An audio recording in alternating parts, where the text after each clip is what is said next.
Well, welcome back to the desktop today. We've got a few things to do, and the first thing I've got to do today is deal with this. This is my handy dandy Victronox Cyber tool. It used to be a Swiss Flame, but they ceased to manufacture, and the Swiss Flame gas chamber exploded, so they replaced it under the lifetime warranty with this.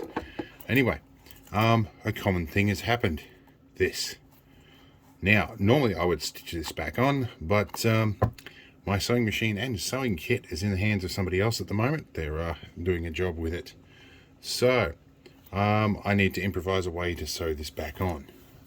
So, in the short time period I've decided I'm going to use some solid core Cat 5 coax. I'm going to strip the copper out, try and stitch that back on, and maybe with a little bit of glue on the back. This is such a common occurrence that I reckon the stitching is a little bit poor with them. And you can see here when I wobble this around, the stitching down here is not far off going as well. It's worked loose.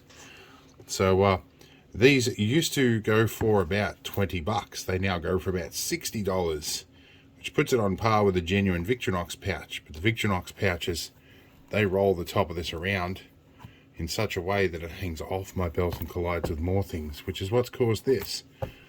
So let's see what we can do. We're going to start firstly by stripping a bit of the Cat 5 here and get this happening. We're going to need a little bit of length of Cat 5 here. So once we've got enough like this, we can usually pull one of these strands completely out of the insulation.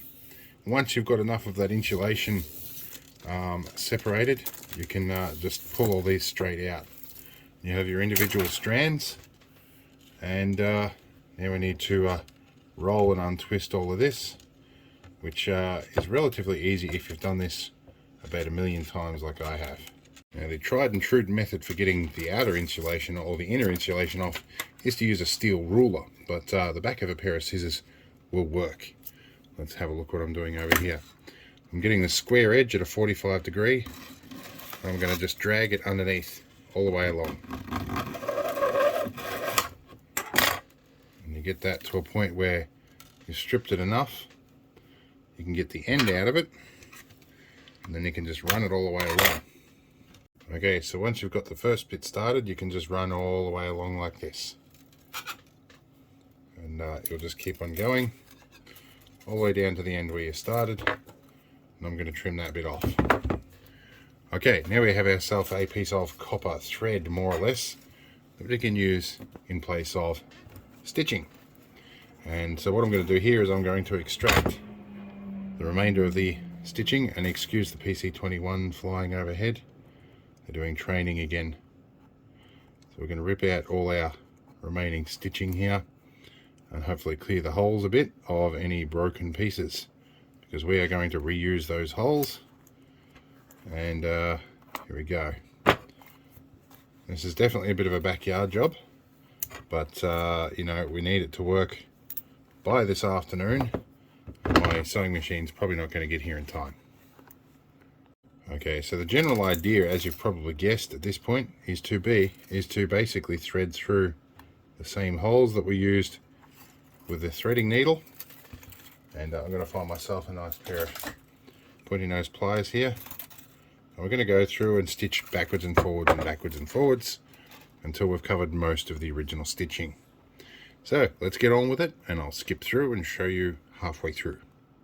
Okay, I've done some stitching with copper wire, but you can see it's nice and flush now and extremely strong, and I'm not sure how I'm going to solidify this, but for the moment I might just leave it with this.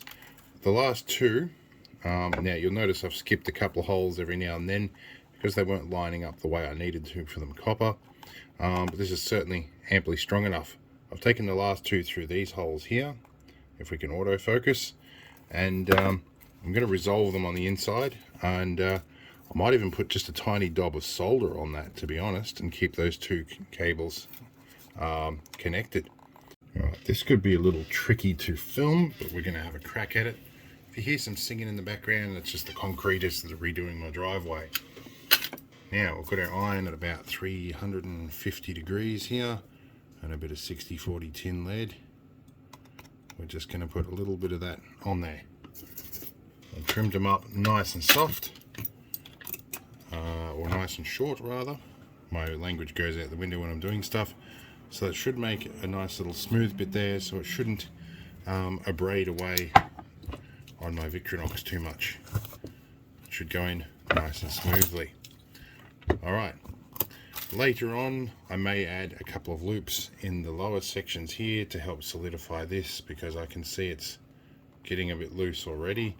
The stitching is pulling away just a tiny bit, but we'll cross that bridge when we get to it, and it may even need a little reinforcing at the top here as well, but we'll see how we go. For now, that should get me through the next couple of days, and yeah, hopefully a little bit further down the track.